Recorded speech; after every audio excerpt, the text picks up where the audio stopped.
smart device. Take us with you across town or across the country. Visit afr.net or your app store today.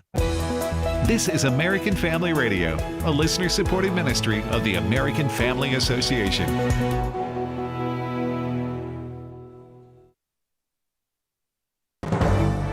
American Family News, I'm Rusty Pugh. A manhunt is underway following the shooting of conservative commentator Charlie Kirk, who was killed during an event at a college in Utah yesterday. 2 people were initially arrested as persons of interest, but were eventually released after questioning by authorities. Utah Department of Public Safety Commissioner Bo Mason providing an update in Orem, saying they were able to track the movements of the suspect after the shooting. After the shooting, we were able to track his movements as he moved to the other side of the building, jumped off of the building, and fled off of the campus and into a neighborhood. FBI Salt Lake City Special Agent in Charge Robert Bowles says they have recovered what they believe to be the weapon used in the shooting. This morning I can tell you that we have recovered what we believe is the weapon that was used in yesterday's shooting. It is a high-powered bolt-action rifle. The country is mourning the loss of the 31-year-old who single-handedly led a revolution in youth involvement in the culture. Fox News host Kayleigh McEnany says Charlie Kirk gave hope to millions and millions and millions of young men and women. He is someone who you could not escape his testimony of the Lord if you went to one of his events. Yesterday, I was not surprised at all to hear Jason Chaffetz say the very first question Charlie Kirk was asked on a stage at that university in Utah, he testified to Jesus Christ being Lord and Savior. And moments later, he lost his life. I am not surprised that he was giving a testimony and saying, when the world's looking left and right, look up. Meanwhile, Steve Jordahl reports the assassination will force other conservative voices to think twice about confronting leftists in any venue. Conservative groups are reacting with shock at the assassination. American Family Association Vice President Ed Vitagliano says the ministry's prayers are with Kirk's family. Our hearts are broken at the news that Charlie Kirk has passed away. He was an extraordinary young man and a faithful Christian, a wonderful family man, and someone that we believe God was using to help turn our nation back to righteousness and to our founding principles. He says AFA regularly has public events. They'll all have to be recalibrated with additional security. Acts of cruel violence obviously give all conservatives and Christians pause to reconsider how best to go about carrying out the calling that they have from God. He says college ministries are especially threatened. For others who regularly visit college campuses, for example, they will have to do some soul searching and decide whether there are other ways to reach young people and to reach our culture. I'm Steve Jordahl. President Donald Trump speaking at the Pentagon this morning on the 24th anniversary of the 9/11 attacks, noting that it was 84 years ago today that construction began on the Pentagon. Exactly 6 decades later, on September 11th, 2001, those same walls built with the sweat and muscle, blood of our parents and grandparents were scarred by flame and shaken by terror as our country came face to face with pure evil. On that fateful day, savage monsters attacked the very symbols of our civilization. Classes are canceled at a suburban Denver high school following a shooting Wednesday that left 2 students injured and the gunman dead.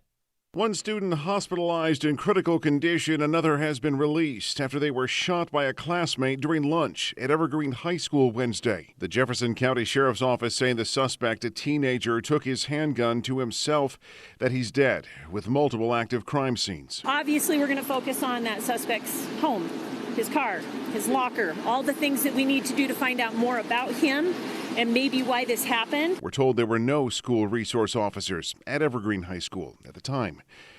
Jeff Manasso, Fox News. And the Labor Department says filings for unemployment benefits for the week ending September 6th rose by 27,000 to 263,000.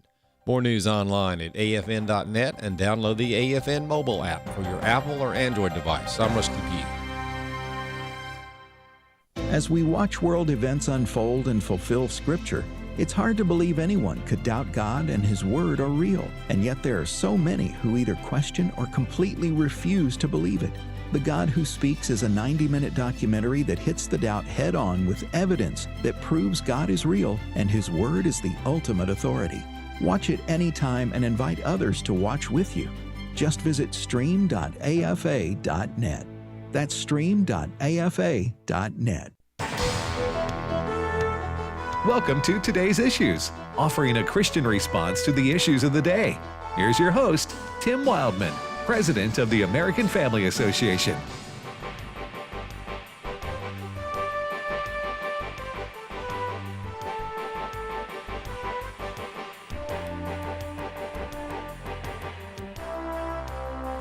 Well, good morning, everybody, and welcome to Today's Issues on the American Family Radio Network. Today is Thursday, September the 11th, 2025. I'm Tim Wildmon.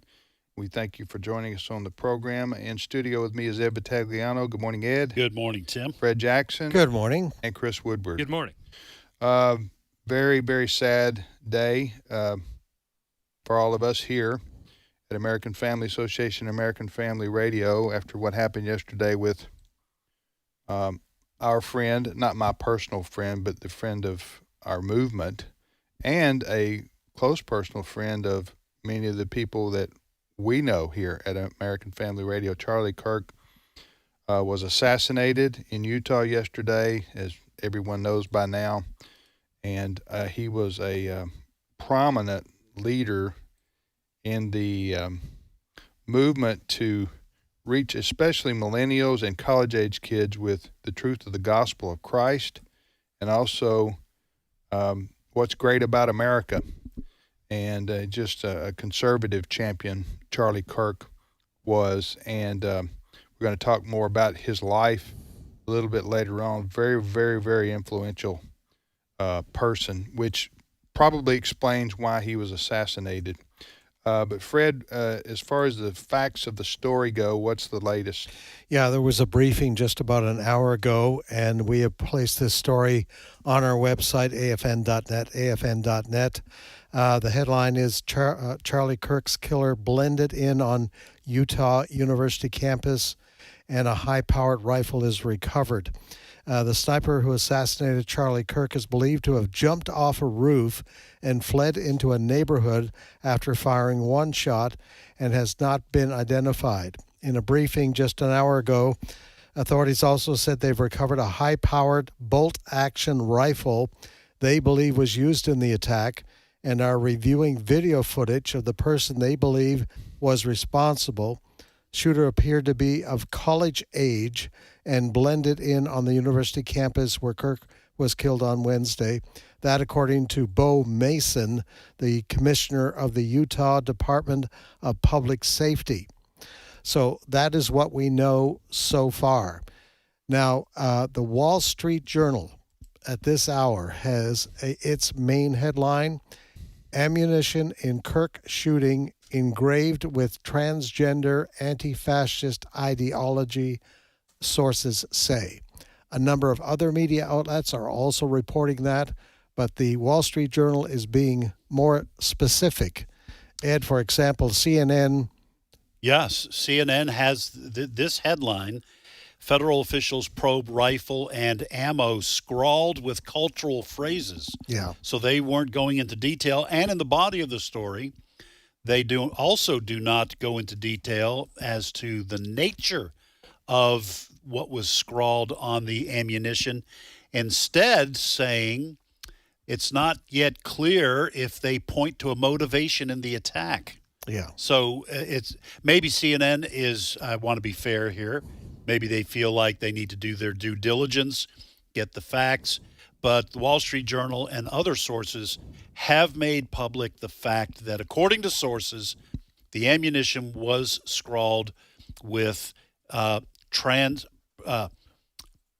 pro-trans or words against what they call the anti-trans message and anti-fascist message. So anyway, that's goes to what you were talking about in terms of the Wall Street Journal. That's what we know at this hour. Yeah.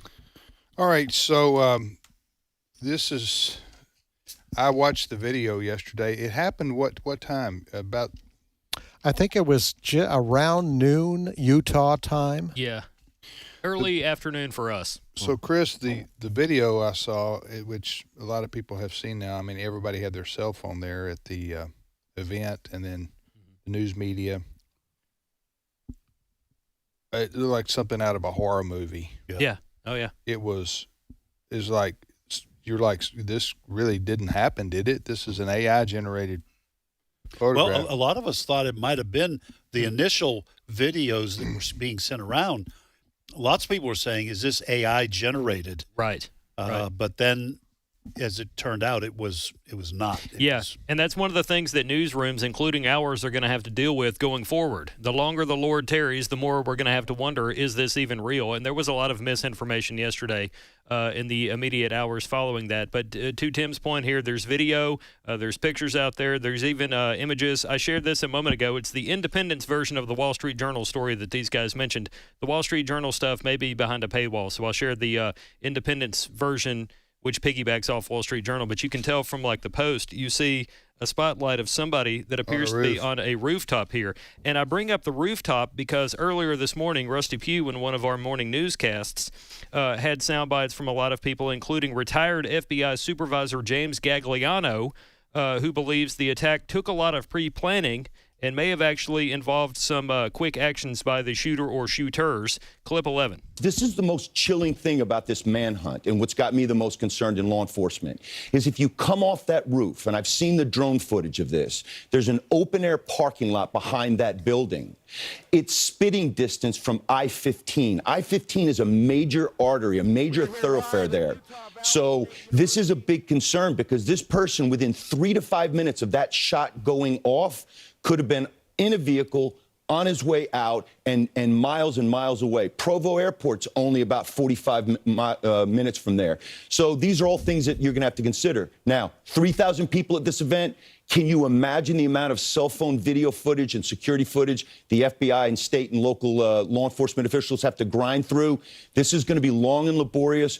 But, Lawrence, I believe they'll have somebody in custody today. So that was what is today to this person? Today is this morning this on morning. Fox Okay. and Friends. Yes, sir. All right. So we were talking about this before the show. I am constantly amazed at the fact that, and I don't think about this often, not many people probably do, at how much video is out there in terms, not just about this case, but where everybody is constantly on video from somewhere. And when you have a case like this, they'll go to house and say, hey, do you have a ring camera on your front door or a like type of technology? And oftentimes they can get that kind of video footage. You have footage in stores. You have footage at red lights. A lot of times there are cameras to track accidents. There's just footage everywhere. And if this was not a quote-unquote professional, then probably he, I guess technically we should say she, but usually these are males, that he may not have taken care to guard his appearance as he walked to the building. So this may be why law enforcement, Fred, I think we've read stories. We're trying to be careful here and make sure that it's something that is valid, that they have images. What they are saying, they think they have this person on camera. Yes, coming in to the area. Also, CNN reporting this hour that they found a screwdriver near the weapon they believe was used in this. And the speculation is this guy entered the area with the gun disassembled. So, for obvious reasons, he put it together inside the venue and then dropped it as he left. Right. Whether deliberately or he was running If past. it's a he, but it almost always is. Yes, right? it is. And we also have reports that the rifle was found among some trees in a blanket or a towel or something. Is that what you're hearing? I have not seen that. Okay. Yeah. We also have a clip from a guy named Jonathan Gilliam. You would probably recognize him. people might know his name here, but you'd recognize him from Fox and Newsmax. He does a lot of TV appearances. Jonathan Gilliam is a retired FBI agent. He was also a Navy SEAL. I think he might have done some stuff with the Secret Service. He was on Fox yesterday afternoon talking about campus security, because some people, when things like this happen, go, how in the world does things like this happen with all the security in place today? But as Jonathan Gilliam pointed out, just because there is campus security doesn't mean it's totally secure, and that goes for a number of events. Clip 12. College campuses are notoriously bad for having little to no security, and they don't want to participate. And so this is something that's an issue. And for an outdoor event like this, it is a very dangerous circumstance for people who are influencers and who speak out and can sometimes anger the left.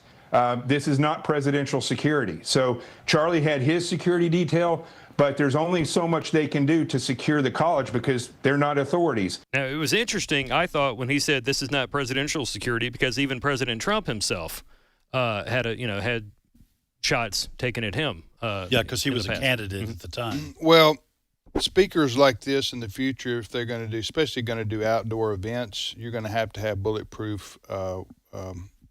What do you call it? Glass. The glass in front of you, like President Trump does now. Yeah. Because Charlie Kirk yesterday was in the open air. You wouldn't think, you'd think in America this, and especially in Utah. Right. Utah is probably one of the safest places in America, I would guess, crime-wise. But this wasn't a typical, garden variety, so to speak, crime. This was an assassination, so didn't really matter where it could have happened anywhere. Right. But so this person who shot and killed Charlie Kirk, took aim from the building top, and I'm kind of surprised that nobody saw him on top of the building, but I guess those stories will come out later. But Charlie is sitting there, and you got 3,000 people around him, they say, and I know speakers don't want to be behind a glass because that represents your fear, barrier, your barrier, and so the optics aren't that great. But man, he was just a sitting duck right there for any number.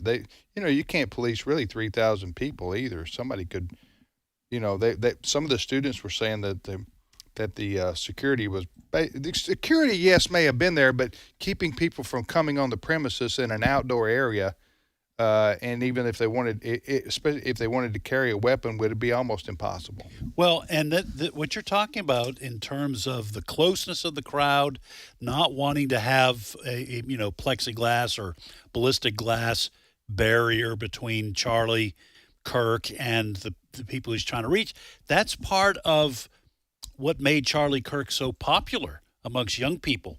Is here's this really well-known, very articulate, friendly, engaging speaker who allows young people coming very close. I remember seeing lots of videos of him sitting under that awning and at the table and people being fairly close to him. So to put that kind of barrier kind of lessens that, and it kind of goes to the fact that Charlie Kirk was so impactful on this age group and younger. Yeah, they just adored him. Yeah, Dr. Alex McFarland will be with us at the bottom of the hour, who was a friend of Charlie Kirk's and was with him just a few weeks ago in Myrtle Beach. Also, because I want to talk, too, about his life, how he rose to prominence. I'm talking about Charlie Kirk. He was a college dropout. Yes. And then he decided he wanted to make an impact on youth, and boy, did he ever. And so I want to talk about how God used him to bring him up to influence. As the election goes, the presidential election goes, Charlie Kirk's influence would have been enormous on the election of President Trump, I think. Right. Don't you? Absolutely. Yeah. Experts say that is true, and statistically it may be a little more difficult to prove it, but the turn for a lot, especially young men, towards conservative values and President Trump in 2024, you have to look at Charlie Kirk as the most visible person reaching that age group. So, like I said, it may be hard to statistically prove that it's Charlie, but he certainly played a huge role in that, I would think, is undeniable. You're listening to Today's Issues. That's the name of this program on the American Family Radio Network. Thanks for joining us. I'm Tim with Ed, Fred, and Chris, and we're talking about the death of Charlie Kirk, who was assassinated yesterday in Utah. Yes. You know, it's amazing. Charlie Kirk was a figure known around the world. Prime Minister Netanyahu of Israel is being interviewed right now on Fox, but the Israeli Foreign Ministry just put out a statement saying what a great friend he was of the Israeli people and a defender of Judeo-Christian values. So he is being honored around the world today, 31 years old. Yeah. Right. You know, when this happened yesterday, of course, we all think about what the possible motive would be to assassinate somebody. And, of course, you're irresponsible to assign motives to somebody who's right now still on the run when you don't know for sure. Although, because that's what the lefties do. Remember the guy who went into the building to try to kill some people at the NFL office?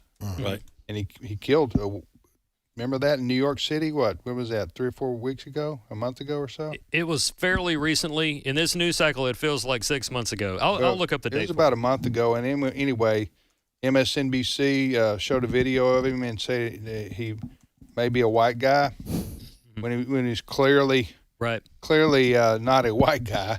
But what I'm saying is the lefties and the left-wing media are just so eager, so hoping that anybody who commits an atrocity like this is a white male. By the way, I was looking at BBC coverage. We do have 4 news feeds in our studio.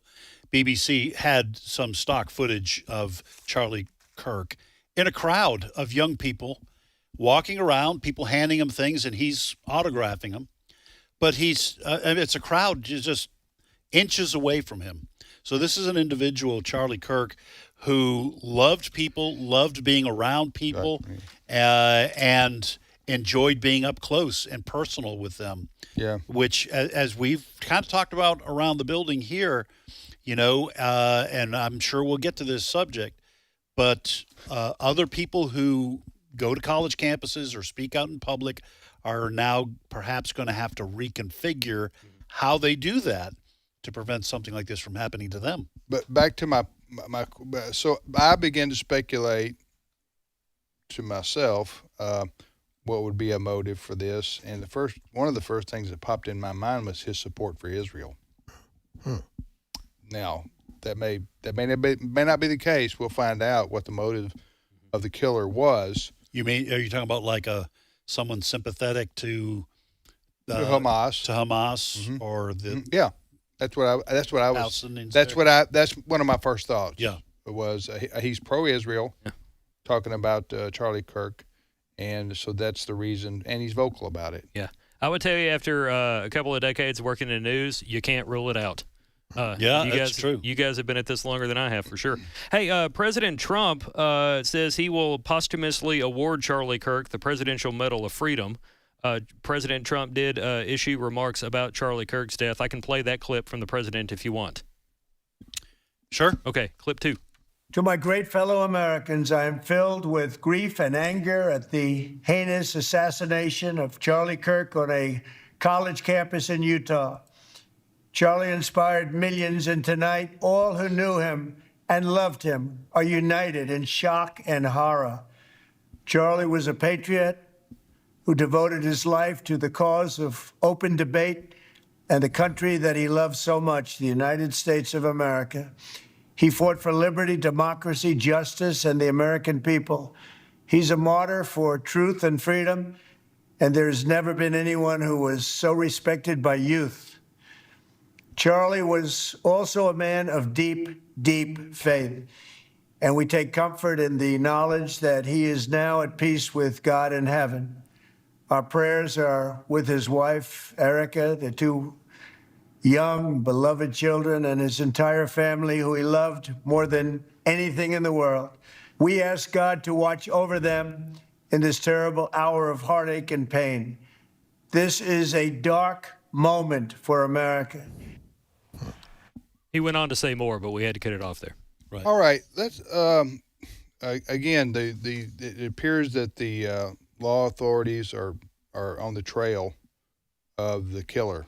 And I do have some. I guess this is new for me, in just in terms of validating some of the things we've already said.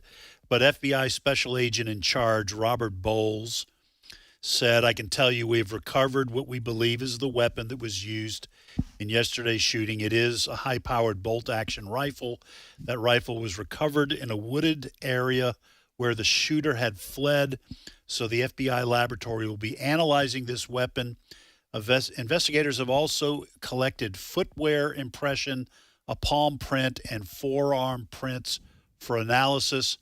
Utah Department of Public Safety Commissioner Bo Mason said, "We do have good video footage of this individual," and I assume by good video footage, they mean they have facial recognition. Would you expect the FBI or the Utah Public Safety Office, whoever's in charge there, to release a photo today or video footage? I would guess they are only going to do that if they are needing the public's help. Okay. In finding this person.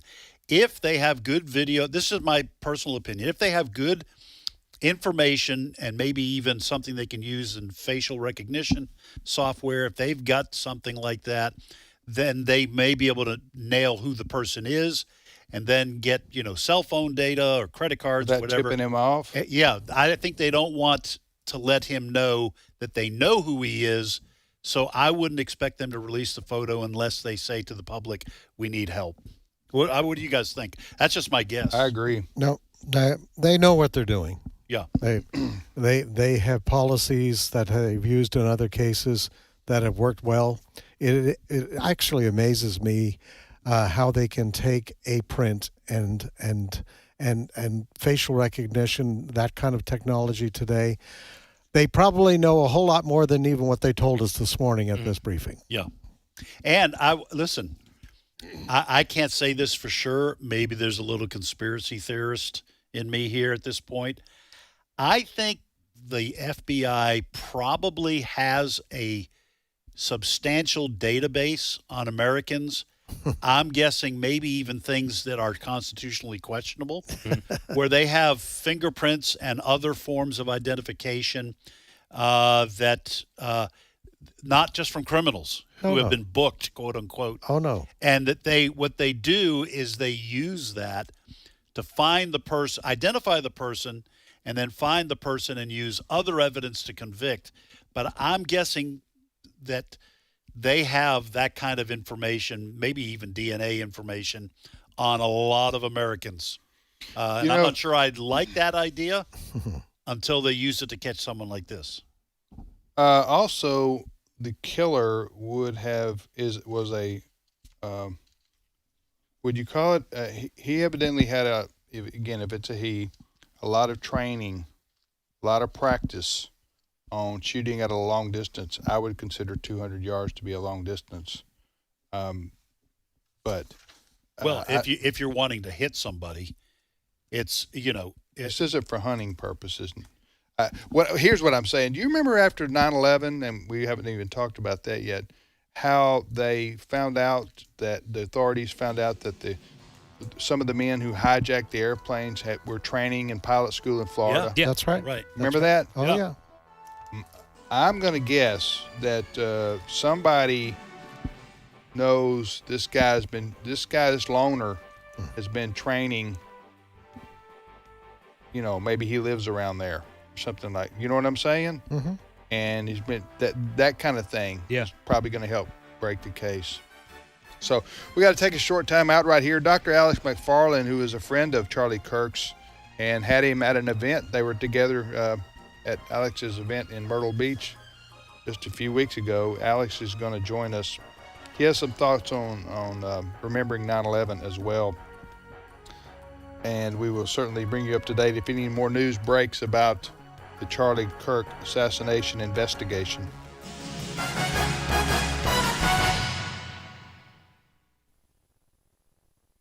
It's my turn. Here is your host for My Turn, Don Wildmon. It's a funny age in which you and I are living. We have more now than any people in the history of mankind. We earn the highest wages, eat more of the best food, wear more of the finest clothes, live better in well-constructed houses, travel farther by faster and more comfortable means, retire earlier, and live longer. All this, and we are, in some respects, the most miserable people ever. The American Chemical Society says that normal Americans use millions and millions of dollars worth of tranquilizers every year.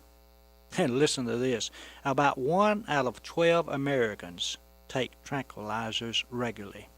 But take heart, tranquilizer takers. There are some 50 varieties to choose from, and you can have your choice. Dr. Herbert Ratner says that America is the most over-medicated, over-operated, over-inoculated, and yet the most anxiety-ridden country in all the world. We suffer most from so-called diseases of civilization, including neurosis, high blood pressure, ulcers, anybody have one? And heart disease. And here's a figure that is appalling to any sensible person. Suicide is the second cause of all deaths between the ages of 15 and 25. In the years in which life is supposed to be the greatest, suicide ranks second in the taking of lives. The trouble is, according to Dr. Ratner, we look upon mental and physical health as a commodity that can be bought in the supermarket. We have been increasingly a paying animal, whereas we have become decreasingly a praying animal, as if spiritual truth were unrelated to total health. That's what Dr. Ratner said. The secret here, you see, is that being sound physically and mentally doesn't complete the person.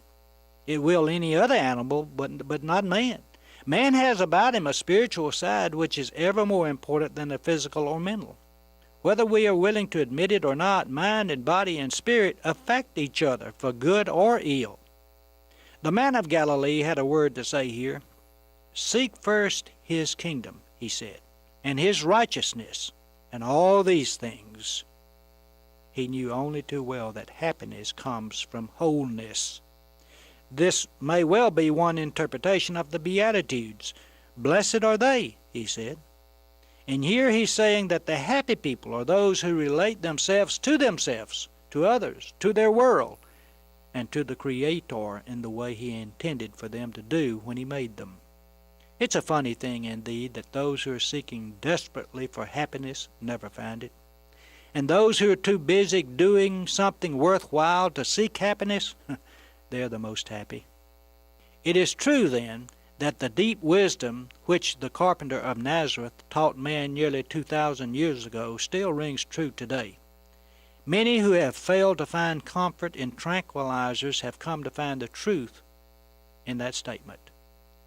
So give the statement a try in your life today. Seek first his kingdom and his righteousness, and all these things shall be yours as well. You know, I think you'll be mighty glad you did. This has been My Turn with Don Wildmon, a production of the American Family Association.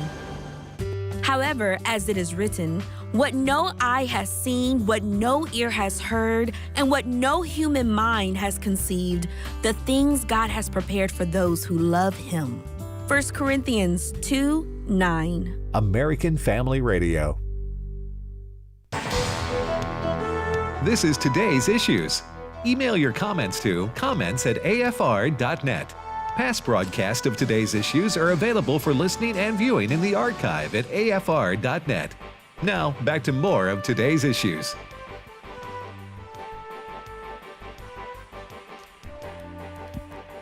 Hey, welcome back, everybody, to Today's Issues on American Family Radio. That's what you're listening to, Today's Issues. Tim, Ed, Fred, and Chris. We're talking about the assassination of Charlie Kirk yesterday in Utah. We mentioned, and we'll do it again in just a little while, the latest from law enforcement, and they are finding out they're saying they have the weapon they believe was used, right, Fred? That is correct. And and that they have video footage of the killer. Yes, and also reporting on one network that a screwdriver was found near the weapon. Yeah, and they believe that this, we keep saying guy. Well, we're using it generically. Yeah. Yes, probably brought the weapon. If the screwdriver was used to disassemble the weapon prior to him going on the campus, and then when he was running away, he just threw the screwdriver away and the rifle. Okay. So we can talk more about that, especially if more news breaks. And I've got some examples of violence that I want to talk about, political violence, in just a moment, and who's more likely to commit an act of political violence in America. But I wanted to talk to Dr. Alex McFarland, who was a good friend of Charlie Kirk's. And Alex is heard each weekday afternoon here on Exploring the Word on American Family Radio, 3 to 4 o'clock Central Time. Good morning, Alex. Good morning, everybody. So, Alex, how did Charlie Kirk rise to prominence? What's it? Can you give us a brief history of his story? Because he's only 31, right? I know, and he did more in 31 years than I think most of us could do. Oh, yeah. Triple that. Well, the hand of God was on his life. I mean, really, there's no other explanation. The way that he got so much accomplished and so quickly, the Lord was with him. And I know from many personal conversations, and we shared the stage on 4 different occasions, but backstage, and it was my joy to pray over him. October 30th of last year, he was in an event in Colorado, and we were backstage, and he was about to go out in front of about 3,500 people, and we were talking about our wives and talking about the Lord, and he said, "Would you pray for me?" And so I prayed before he went out to speak. And the thing about Charlie Kirk, I mean, he was a patriot. He loved America. He had a labyrinthine knowledge of America, the Constitution, and history, but he loved the Lord Jesus Christ. And Tim, when we had him not even 3 weeks ago, he said, and this is pretty much a quote, he said, "Politics is boring. The most important thing in life is Jesus." And he said, I talk about politics because we need to right now, but he said, I just want to say, and he said this to 2,000 people in Myrtle Beach, he said, if you haven't accepted Jesus, that's what life is all about. Forget politics for a moment. Please give your heart to Jesus. And wow, that's, I mean, there's 100 things we could say about Charlie Kirk, but that man was a disciple of Jesus Christ, and he is with him now.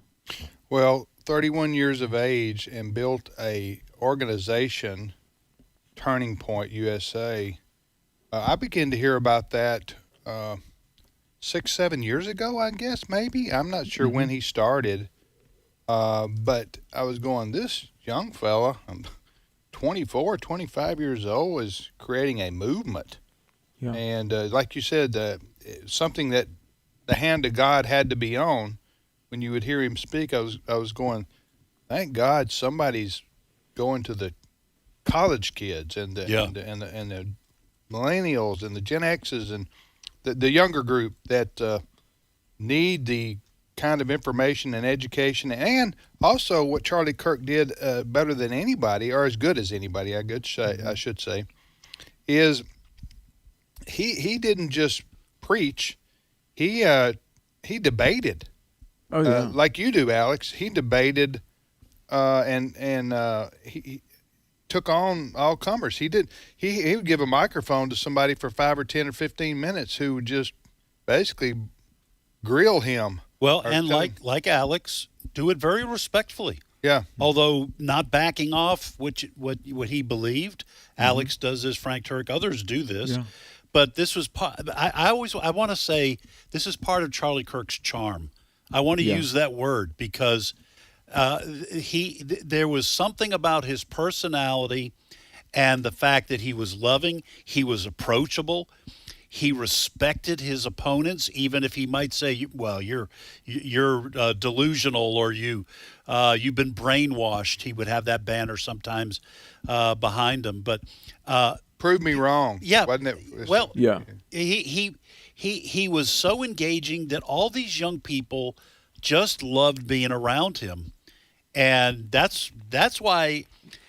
Whoever this person is, and maybe there's more than one person involved in the assassination, but if they think by taking out Charlie Kirk, they're going to turn the tide away from what Charlie Kirk was talking about, that's going to backfire. Yeah. Because a lot of these, especially young men, are going to be very angry, and they are going to they're going to attach the assassination to the kinds of things Charlie was talking against. And I think this is going to backfire if this assassin thinks it was going to stop this movement. So listen to this. And, you know, the guys making the rounds on colleges, that would include Frank Turek, who's been a friend of mine for 30 years. Myself, I've spoken at about 200 college campuses. I think Charlie has spoken at like 850 colleges. And Dinesh D'Souza does the college circuit. And, you know, in a way it could have been any of us, I mean, really, because, listen, I was at the University of Toronto in Canada a couple of years ago, and I remember I had probably 2,000 students giving me the middle finger and screaming at me. Not that, you know, but here's the thing. The hand of God was on Charlie, and 3 weeks ago, we were backstage, and I said, how many students are in the TPUSA chapters? And he said, I'm going to say the low number, maybe 450,000, but he said it may be as many as 650,000. And here's the thing, only the Lord can do that. I do believe Charlie, I mean, he was brilliant, he was godly, he was thoroughly biblical, but with good humor. I mean, he had such an endearing, smiling countenance about him. But listen, I've never had numbers like that, and we've tried and to a degree have mobilized lots of teens to get saved and defend the faith. But I believe it was a miracle of God what Charlie did with Turning Point USA. I truly think that Trump winning in 24, Charlie and his constituency played a huge role in that, especially first-time voters and young voters who went to the polls and voted conservatively. And so, you know, for God and country, I mean, this man was the real deal, for real. We'll find out who killed Charlie Kirk when, you know, the FBI and others are hot on a trail of this individual, it sounds like. But, you know, you start speculating about what the motivation would be to assassinate somebody. That would have to be some really dark, deep hatred for an individual or the cause he represents, or both. But listen, I just jotted down a few cases of political violence that we've seen in the last 5 to 10 years. Of course, we had the GOP baseball field. That was 2017, was it? Yeah, the man went on the baseball field where the Republican congressmen were practicing for the annual congressional baseball game, and just started shooting. Well, he asked somebody, which ones are the Republicans? Yeah. 2017. And I want to say he read the Southern Poverty Law Center. No, he was a donor to Bernie Sanders, they found out. Remember that? Mm-hmm. And he had some connection to reading SPLC materials too, as well, if I remember correctly about that. I could be wrong on that one, although the SPLC was cited later. So you got that. Then you had the Family Research Council case where, remember our friends there? Yeah. The man went in and intended to assassinate or murder all the people at the FRC, Tony Perkins and all those. And to leave a Chick-fil-A sandwich on each person's desk. Right. because Chick-fil-A was a Christian organization. Right. Now, he did say the SPLC's Yes. information influenced him, right? Yes. I was right about it. He did say that in the courtroom, I believe. So you had that. Then you had the President Trump was attempted twice. Yes. Once in Pennsylvania that we know about. And he got everybody saw. struck. The other one was the guy trying to shoot him at the golf course in Florida. You had the Nashville trans shooting, Christian school. Transgendered person went in and started. That was a girl who, wasn't it a girl who thought she was a boy or whatever? Yeah. So she decided to take that on innocent children in a school, trans. And then couple weeks ago, we had it happen in Minnesota. Same thing. Catholic school. A boy who thought he was a girl, and he wanted to kill the Christian kids there in the school. And don't forget, this is not quite tied to conservative/Christian, but the United Healthcare CEO who was murdered. Right. That was, targeting, capitalistic enterprises, but from the left. Right. So that's true. And then there are others, but my point is that the political left is. I remember Joe Biden saying the greatest threat to our country right now is the white supremacists. They're everywhere. Right. They're everywhere. And I'm going, no, they're not. They're not everywhere. You're just trying to drum up fear against people based on nothing. I mean, are there white supremacists? Well, there's 330 million people who live here. There's probably some white supremacists. Right.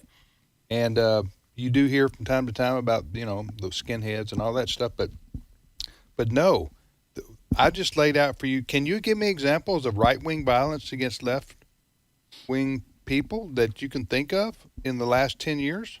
Can you think of anything like that? No. I can't. Just Smollett, what was his name? Jesse. Yeah. Jesse Smollett tried to invent one. You remember that one? Right. He said, they said, we need a case here. So Just Smollett tried to invent one by saying, the two MAGA guys in Chicago in the middle of the winter in the 1 a.m. were waiting on him to come out of Subway. Walking around with a noose. Walking around with a noose and bleach, Yeah. And by the way, the media bought it, though. They went with Yes. it. You remember that? Oh, They yeah. so wanted that to be true. And then it's not unusual for members of the homosexual community to call the cops and claim a anti-LGBTQ hate crime with words scrawled on the garage door or what have you. And then as it turns out, it was actually the lesbian or whoever that did it themselves to try to create the image of a lot of these hate crimes. Yeah. Then you got, remember they tried to say that Bubba Wallace, or what was his name? The NASCAR driver. NASCAR driver over at Talladega. There was a noose. Remember that one? Yeah. Made that one up. In the pit area. Yeah, just these people so want their prognostications to be true that it's the white supremacists that are, or the Christian nationalists, or the Christian nationalists, that they're the real threat. They're the ones who are committing acts of violence across America. So anyway, listen. I also any thoughts on what I just talked about there, Alex? Well, and didn't Rosie O'Donnell, talking about how they'll make things up, didn't, the Annunciation Catholic Church shooter, Rosie O'Donnell quickly said it was a Republican MAGA person, which 1,000% false. Yeah, I know. It's just and one day there's going to be a wackadoodle on the right who does something crazy. I mean, because as I say, you're talking about a country of 340 million people now, I say, so you're going to find some crazy people who are going to act out.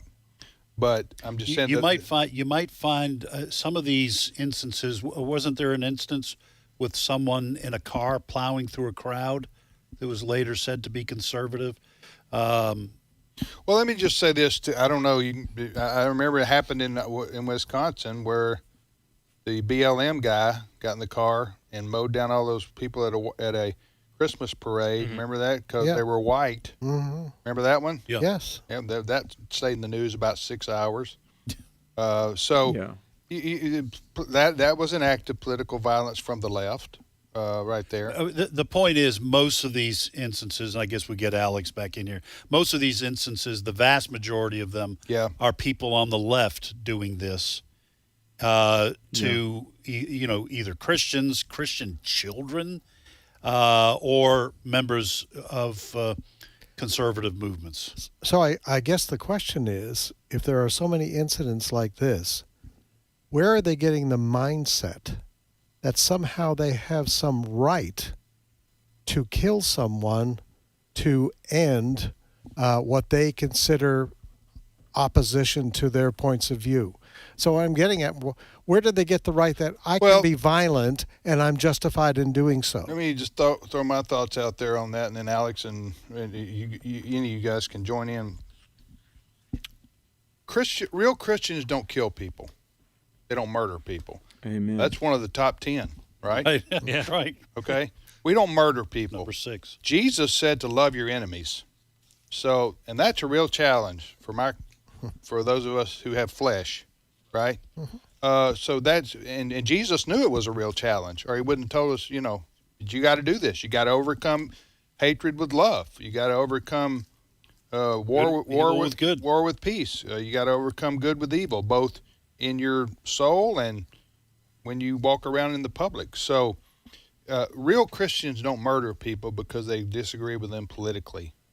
We understand that. You try to persuade, you try to convert, you try to live a exemplary life in front of others so that they are drawn to that. You pray for people. You pray for your enemies. So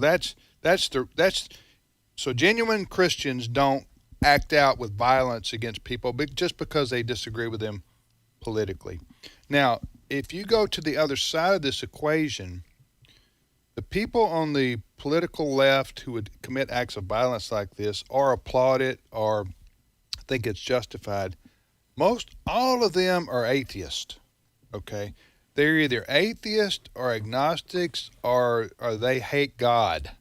They're angry at a God they may or may not think exists. But the bottom line is they do not have a 10 Commandments, which keeps them from committing murder. So they don't value human life. So they can kill, harm, maim, destroy, threat, because, as Ed says, this is all they have.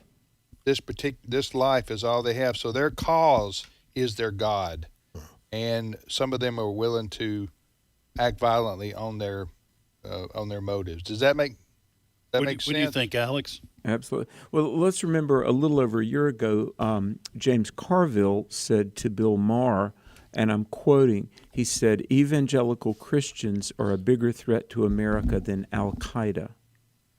James Carville said that. Well, that's just ludicrous. It really is. But when we had Charlie Kirk 3 weeks ago during the Q&A, and we had a lot of open mic Q&A, there was, I believe it was a female, but it was a person in a hoodie who came and said, basically asked Charlie Kirk, said, how do you square your professed Christianity with your acts of violence against the LGBTQ trans community? And Charlie Kirk said, acts of violence, I've told you what the Word of God says, and I've said it in love, and I say that you have worth and value to Jesus, the Savior, but to speak truth, that's not an act of violence. And the person kind of whispered, yes, it is. So we've got to understand, folks, that, and I want to call on people to pray. I mean, we truly need the Holy Spirit to restrain evil and open minds. But guys, we're in a point where the secular worldview has so blinded 50, 60 years of Americans, and we've had this vested interest in preserving lawlessness that, because of the, sexual promiscuity, abortion on demand, the redefinition of marriage. The challenge is there are many people who are so wedded to the idea that there is no binding authority or moral law.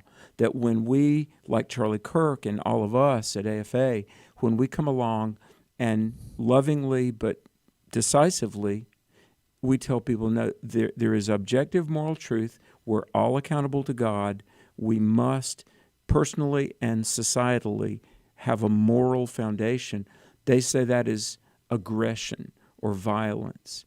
And so it's tragic about Charlie, but the unsaved, blinded, militantly autonomous world, they believe truth-telling is violent. Yeah. And secular education and pundits have coached them to believe that. Yeah, that's why that person who talking to Charlie Kirk at your event 3 weeks ago used the word. What did she say? They said, "Why do you feel like it's okay to have violence against LBG?" So words where you're saying somebody is not living according to God's word, in their interpretation, those are words of violence. Yeah, and to say, I got you. I love you, you matter, right. But a man is not a woman. Right. Those are words of violence. Anything less than total affirmation. This is probably what happened. That's what happened in Nashville, right? Yeah. At the Christian school. That's what happened in Minnesota last couple weeks ago. And so, by the way, we got a threat our own about 5 years ago, right, Ed? That's right. A death threat. And 2 death threats issued on Facebook against us, promising to come up here and kill everybody. Man from Florida. And we reported this man. individual to Facebook, and Facebook said it didn't violate their community standards. What? No, really, that's what they said. That's what they said. They said it when we appealed it, and they said, again, this does not violate our community standards. Now, the fact was the FBI thought it violated some standards because this young man was arrested, prosecuted, and sent to prison. So Facebook said it didn't violate their standards, but the FBI sure did. Riley Gaines, I saw her last night. Mm-hmm. We all know who I'm talking about. Yeah. Riley Gaines. Bless her. She has been bold and brave, and she's a good friend of Charlie Kirk's. And she said, "I'm shaken," because you remember, because she speaks on college campuses and does debates all the time too. And they said, she said that. Remember when she was trapped out in San Francisco State University? Okay, and they were chasing her, physically chasing her, and she had to go into a safe room and stay there. She got punched. Yeah, at Berkeley. She told me this. She and I were backstage at an event 2 years ago, and yes, a man punched her in the face at Berkeley. That was actually at a Turning Point USA event. Okay, well, there you go. Charlie Kirk's event. And guys, let me say this just for what it's worth. About 4 or 5 years ago, before Elon Musk bought Twitter, when it was still Twitter, not X, but I was on a show, and somebody tweeted about Alex McFarland. They said, "Why has nobody shot this POS?" Me. And then somebody said, "Yeah, $1 million for the first person that can shoot this guy." Talking about you? Me, yeah. And so we reached out to Twitter, and we basically got a letter back in a week or so, and they said, "We're going to take it down," but it clearly was satire. And could you imagine if a conservative had said something like that about a liberal? Thank goodness Elon Musk bought Twitter. Yeah. Right. And it became X, because otherwise you'd still be getting that type of thing. Well, we got some new pictures have been released, right, Fred? That's what MSNBC is reporting. Okay, we'll talk more about that. Thank you, Alex. Appreciate it, my friend. God bless. That's Dr. Alex McFarland. Chris, thank you for your news and information. And Ed, Fred, and I shall return with Steve Paisley Jordahl in 5 minutes. Stay with us.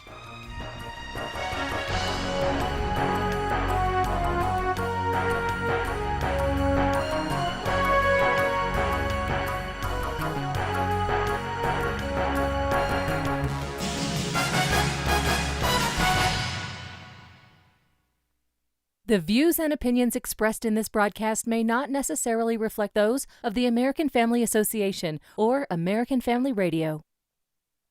Faith, family, freedom. American Family Radio. Hey, if you're looking for family-friendly entertainment or resources to strengthen your walk with God, there's one name you should remember: American Family Studios. We don't just want to bring you shows, movies, and specials that will entertain or build up your family. We're committed to honoring God by making them both biblically sound and of the highest quality possible. Check us out at AmericanFamilyStudios.net.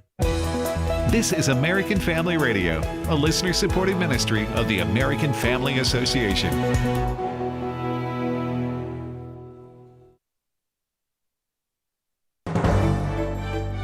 American Family News, I'm Rusty Pugh. The manhunt for the killer who assassinated conservative activist Charlie Kirk continues. Yesterday, 2 persons of interest were detained but later released. The FBI reports this morning they believe they have the weapon that was used in the shooting. Utah Governor Spencer Cox has a message for the shooter. But I want to make it crystal clear right now to whoever did this: we will find you, we will try you, and we will hold you accountable to the furthest extent of the law. And we still have the death penalty here in the state of Utah. Charlie Kirk is being mourned not only here in the U.S., but around the world. Here's Israeli Prime Minister Benjamin Netanyahu. A great human being has been taken from us. He was an extraordinary friend. He said, he wrote me a letter on May 2nd this year. He said, one of my greatest joys as a Christian is advocating for Israel and forming alliances to defend Judeo-Christian civilization. A few weeks before the tragedy yesterday, I called him and I spoke to him and I said, please come to Israel. I invited him to Israel. And sadly, that visit will not take place. But he was a defender of our common Judeo-Christian civilization. He was unbelievably excited to walk in the footsteps of Jesus here. He valued our bond, the bond between America and Israel. C.J. Pearson is co-chair of the GOP Youth Advisory. He says Charlie Kirk was dedicated to uplifting the next generation of conservative leaders in this country. And I think that will be his legacy. This is someone who realized that the future of this country was in the conservative youth, and that if we were going to actually take back this country, if we're going to make America great again, it was going to be and start with America's young people. Independent journalist Evita Duffy Alfonso says Charlie Kirk gave young Americans, especially college students, a different path. So many of us are falling into the clutches of Marxism, the Zoran Mamdani, the AOC, Bernie Sanders, the Marxist future that the university system itself is purporting for young people. He went into the belly of the beast. He went on these college campuses and he evangelized, quite literally, to save the soul of our country. And for that, I couldn't be more grateful to Charlie and everything that he's done. President Trump and other officials participating in an event at the Pentagon observing the 24th anniversary of the September 11th terrorist attacks. The president praising the sacrifice of law enforcement and those who gave their lives to help others during the events of that day 24 years ago. He also praised the response of the U.S. following the attacks, adding the country sent a clear message to the rest of the world. If you attack the United States of America, we will hunt you down and we will find you. Go all over this sometimes magnificent earth. We will crush you without mercy, and we will triumph. A pro-Palestinian group has announced plans to partner with local Philadelphia schools to allegedly train teachers how to become more tolerant of their pro-Islamic message. Bob Kellogg has more. The Council on American Islamic Relations Philadelphia will use an educator's guide to Islamic religious practices and urges teachers to avoid such terms as Islamic terrorists and jihadists. Diane Gramley of the American Family Association of Pennsylvania. That the tactic they're using is similar to what homosexual activists used to get into schools. They couch their approach as anti-bullying and to protect the vulnerable students so that all students feel like they're accepted. CARE is using the same tactic. Gramley adds CARE also plans to teach how 750,000 Palestinians were forced from their homeland in 1948, according to the Washington Free Beacon. And they want to work with not only with staff and administration, so that'd be the indoctrination process there, but also be one-on-one or in a classroom with students, basically turn students into anti-Semites. CARE's ties to terrorism has prompted Senator Tom Cotton to try and strip the group of its tax-exempt status. I'm Bob Kellogg. For American Family News, I'm Rusty Pugh. The American Family Association's mission is to inform, equip, and activate individuals to strengthen the moral foundations of our culture. Our goal is to be a leading organization in biblical worldview training for cultural transformation. We stand on the biblical truth that all human beings, including the unborn, are created in the image of God and are endowed by Him with the right to life, liberty, and the pursuit of happiness. Thank you for standing with the American Family Association. Today's Issues continues on AFR with your host, Tim Wildmon, President of the American Family Association.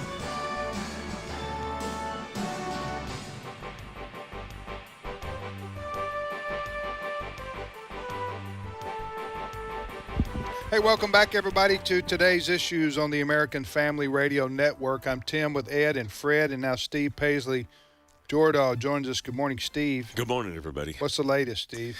They have apparently they've released a picture of the suspect. The FBI said this morning that they were going to hold that tight to their vest and try to use facial recognition. That was at the FBI briefing this morning in Utah, and they said they would release it if they didn't, if that didn't get a hit. And they've released it, so apparently they're looking for help to find this guy. He does look like he's a young guy. He's wearing a shirt that we can't quite tell. It's a black shirt with a white logo on it that looks like it has part of an American flag and perhaps a gun. I'm not sure. So anyway, yeah, I think the manhunt is on, and if this is the guy, I think they're a lot closer to finding him than they were yesterday. This is the cameras are everywhere. Yeah. Situation that Ed was talking about today. In today's world, especially out in the public, there's a camera somewhere, and people's cell phones too. But this guy is the suspect. Is wearing a black long sleeve shirt, sunglasses, ball cap, white fella, probably between the ages of 20 and 24, wouldn't you say something like that? Yeah, young guy, yeah. I'm going to guess they'll know who he is by the end of the day. Mm-hmm. That doesn't mean they'll capture him or, but I'm just saying somebody's going to know who this guy is, especially if he trains with a gun, at a gun range or something like that. But it's Utah. You could probably go out to the desert somewhere and right. Well, that's shoot true. all That's you true. want. That's true. You got a point there. But anyway, I'm just saying. I think by the end of the day, somebody will call in who recognizes him. That's all I'm saying. Mm-hmm. Whether they catch him or not, that's a whole nother story. Well, and from the reports that we've been reading this morning, it seems like the FBI and other law enforcement authorities have a lot of video of this guy going to and from the building. Right. So this he didn't probably think this thing out altogether, did he? Well, if he's the one, he is. And I will say this: this individual, if this is the person, this is a person of interest, according to MSNBC, that has posted the pictures online. Fox News, well, they all do now. BBC, CNN. That this looks like an individual who knew enough to wear the ball cap and the big sunglasses and to wear clothes that would allow him to blend in with the people on the college campus. So now his face he's still being called a person of interest. Yes. Right. Yeah. Not necessarily a suspect. Isn't that a level above a person of interest? They want to talk to him. Yeah. That's what they want. Okay. And where were you? And we need your prints because we have prints on the weapon, that kind of thing. All right, Steve. I wanted to play a couple things that I heard. One that I heard last night that I thought was a really good statement. Ben Shapiro put a special edition out talking about this, and one of the people he talked to was Daily Wire's Reagan Conrad, who has a show on Daily Wire, and she's a young person, kind of comments on culture and such, and she was kind of torn up about this, but she received a message from Charlie's pastor guy named Rob McCoy. He was billed as Charlie's personal pastor, and said that he released this statement for the public, and this is what he said, cut 18. He said, "My friend Charlie Kirk was murdered today by a coward. His life will be remembered for many wonderful things. He built it all with power of the spoken word. He never used violence, but was threatened every day with violence by those who couldn't contend with logic and truth, and now they have done to my friend what evil always does. It takes away life. Charlie did not die, however, but instead he has begun to truly live. His life was secured eternally by his Savior, Jesus Christ. This truth allowed Charlie to face every threat with courage because he didn't fear death. All evil knows is death, and they derive their power from it. Charlie lived for life and will be remembered for this. My heart is broken for his family, his wife Erica, his 2 precious children. Evil has not prevailed, and it will not win." And that was from Rob McCoy. And I think that is just... Yeah. That's, who's Rob McCoy? Rob McCoy was billed by her as the personal pastor of Charlie Kirk. The Kirks. Charlie Kirk's personal pastor. Now, they had a different guy on Fox this morning that was Charlie's pastor. The church might have several pastors, or he might be. The other thing I wanted to play was Benjamin Netanyahu made a statement on Charlie Kirk, and they had interaction just recently, according to Benjamin Netanyahu. This is what Bibi had to say, cut 19. A great human being has been taken from us. Was an extraordinary friend. He said, he wrote me a letter on May 2nd this year. He said, "One of my greatest joys as a Christian is advocating for Israel and forming alliances to defend Judeo-Christian civilization." A few weeks before the tragedy yesterday, I called him and I spoke to him and I said, "Please come to Israel." I invited him to Israel. And sadly, that visit will not take place. But he was a defender of our common Judeo-Christian civilization. He was unbelievably excited to walk in the footsteps of Jesus here. He valued our bond, the bond between America and Israel. That was Benjamin. Wow, what a great praise of Charlie Kirk by Benjamin Netanyahu, the Prime Minister of Israel. Yeah. You know what? I saw a picture. I don't know if Charlie Kirk ever went to Israel or not, but I thought I saw a picture of him in Jerusalem yesterday on the media, but it may have been that what Prime Minister Netanyahu was talking about, his personal invitation, was never come to fruition. I think I saw that picture too, and the terrain looked like it could have been Israel. Yeah, that was behind. By the way, by the way, I apologize if we've already said this, but I'm constantly looking at different stories as someone's talking, so I may have missed this. But the FBI Salt Lake City office, in releasing the photos now that are out on the major news networks, says we are asking for the public's help identifying this person of interest. Did we already say that? No. This is, I don't think so. This goes to Steve's point that they were not going to release the photo while they were trying to use facial recognition software to identify the person. This is probably the best picture they have of him, since facial recognition software has not been able to identify the individual, the person of interest. We're not saying this is the assassin, but FBI Salt Lake City office saying we are asking for the public's help identifying this individual. So I wanted to read just a couple paragraphs, and then Steve can comment, and you two can too as well. And we've already talked about this last hour to some extent, and I'm reading from the New York Post.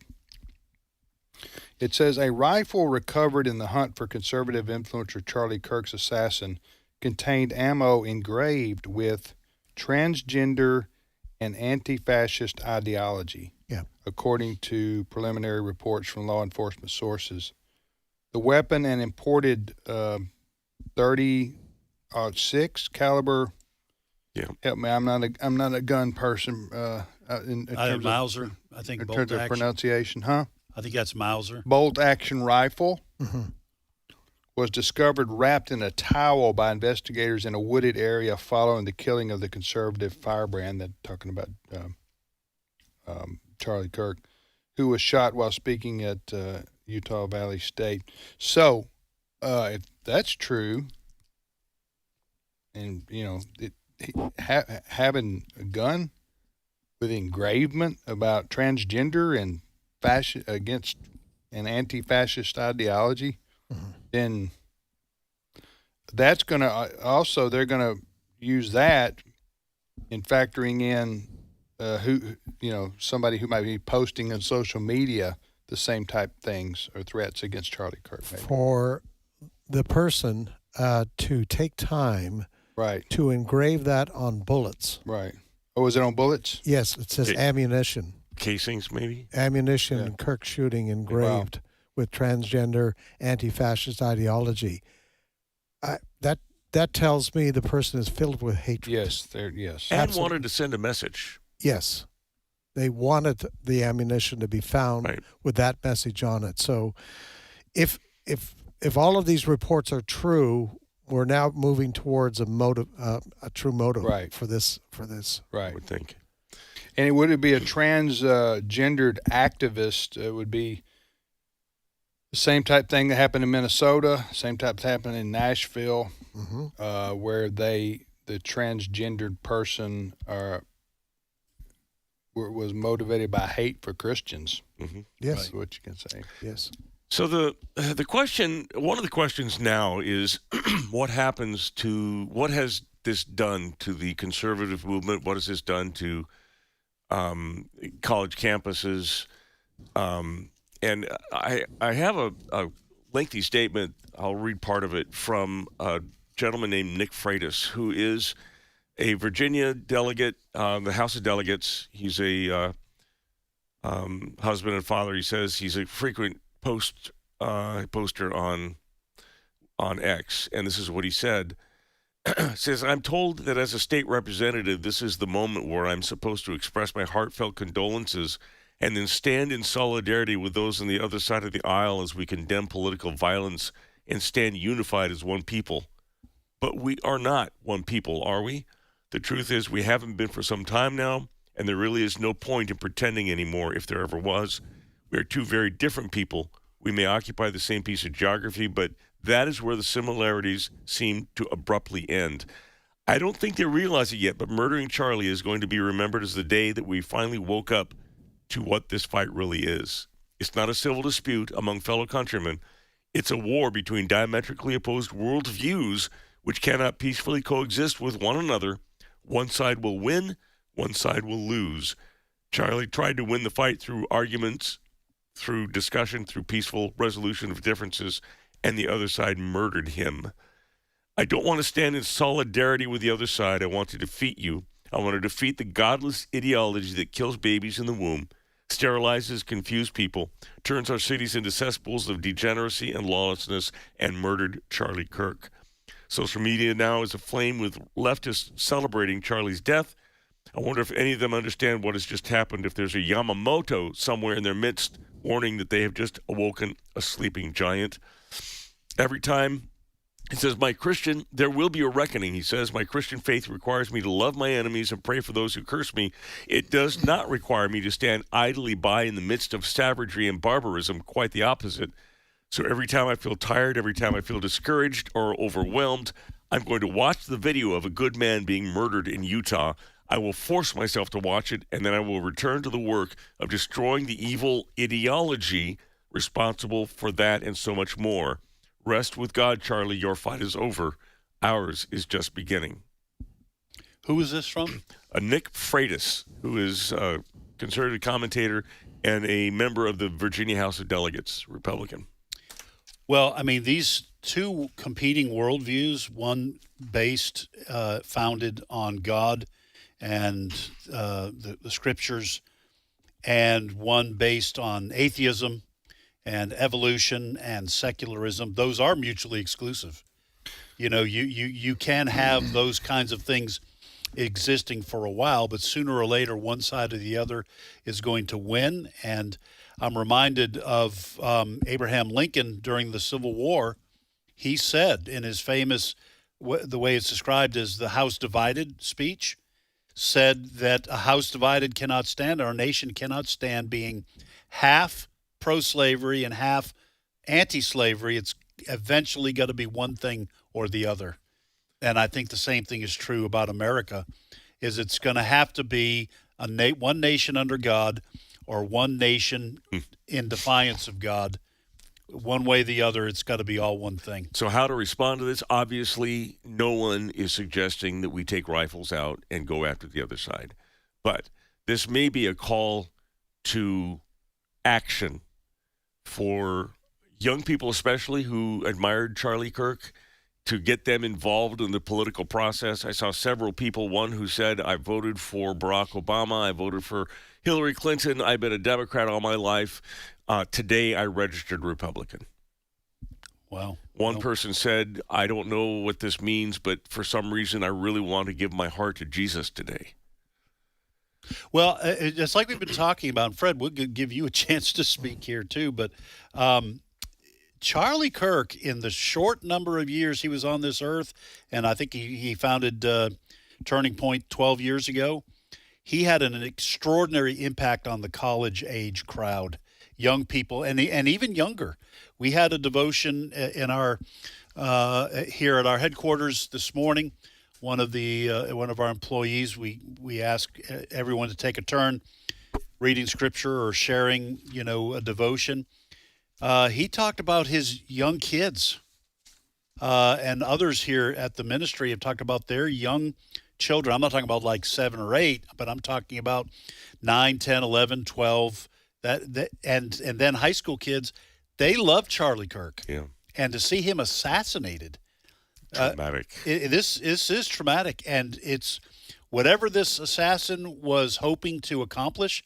I feel pretty certain it's going to backfire. Did the opposite. Hey, let me ask you one question about the shooting itself. If anybody knows here, as I mentioned at the top of the program, I watched the video yesterday, and it was just like aghast, like. Couldn't get out of my head, like sick of my stomach after watching it, like something out of a horror movie. The gunshot that killed Charlie Kirk. But did the bullet itself bounce off the chest?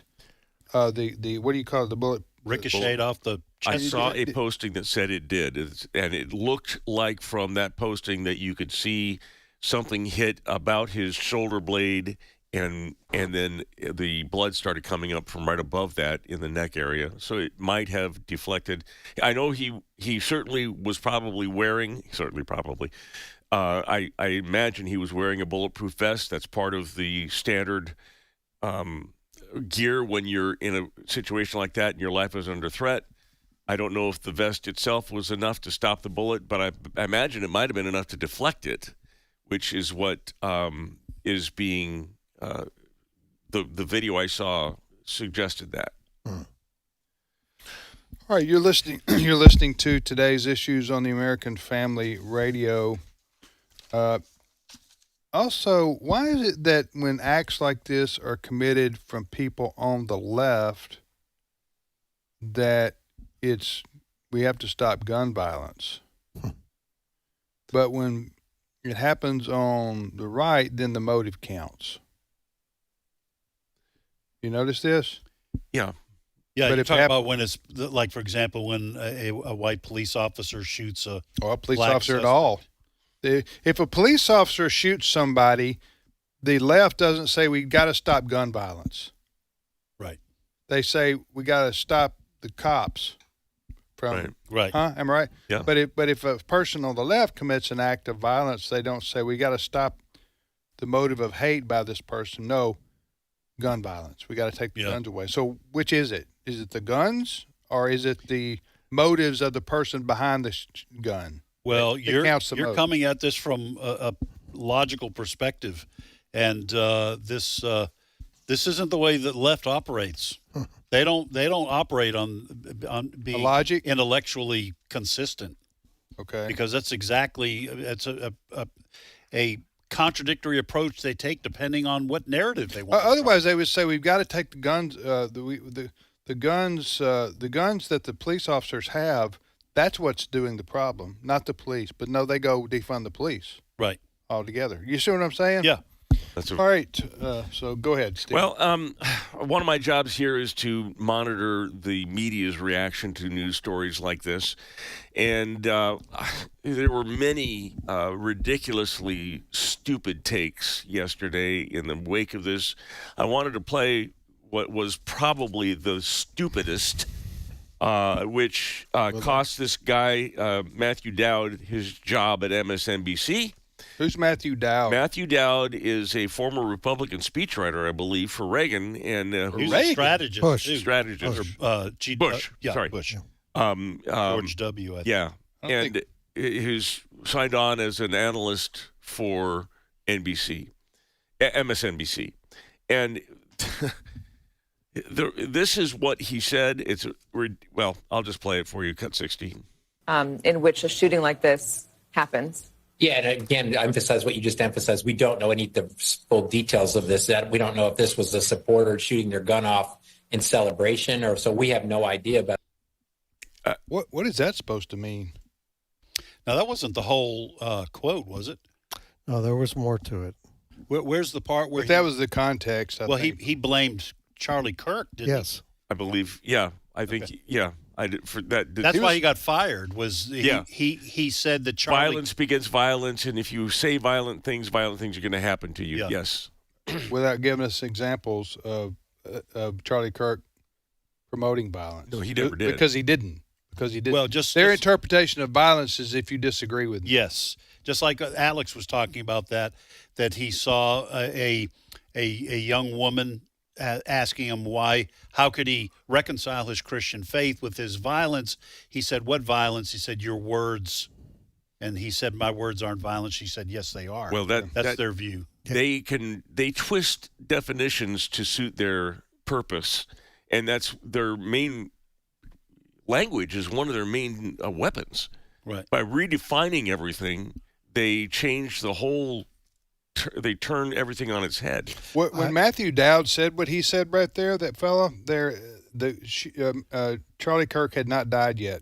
No, that was just breaking news that was being reported, and then he says it could have been a supporter shooting a gun in celebration of something. That was it. What is he even talking about? Total silliness. I just want to put out a warning. If what we're learning this morning, that the ammunition used by this guy had engraved with transgender and anti-fascist ideology, when this comes out more public and they catch the guy, watch the narrative on the leftist media change. Right now they're being pretty kind about all of this. But if it turns out all of this comes together, that they're going to go into defensive posture. They're going to go into defensive posture, right. And that they'll be careful about it initially, but they'll start to say, this poor man who carried out this deed. You really think they'll say that? He was oppressed. And I think they're going to say he's mentally ill. They got to go. I don't know about oppressed. Well, maybe they will, and so he was bullied or whatever like that, so he acted out. I'm just putting that warning out there. Get ready for this, folks. Well, I think you're right. They will have to spin this. Right. They can't. This is what the media will not. The legacy media cannot say, well, another trans, individual, right, or like in Nashville, like in Minneapolis, or trans sympathizer does it again. They can't say that. Right. So they will have to spin it somehow. I think they're going to get back to their narrative. They could go with he's a white man. It's huh? They got that going for him. Well, if in fact he's this is the killer I'm talking about. Right now he's a person of interest, and the FBI is asking. Fox, by the way, has the number. I think you can call if you have information about who this individual may be. Well, pray for Charlie Kirk. His wife's name is Erica. I think it's Erica, and they have 2 small children, and their lives are changed forever. Oh my goodness! Yeah, forever. We'll be back No, we won't. This is the end of the show. Tomorrow's Trivia Friday. Right. All right, we'll be back tomorrow. In the meantime, as I say, pray for Charlie Kirk's widow and his 2 small children.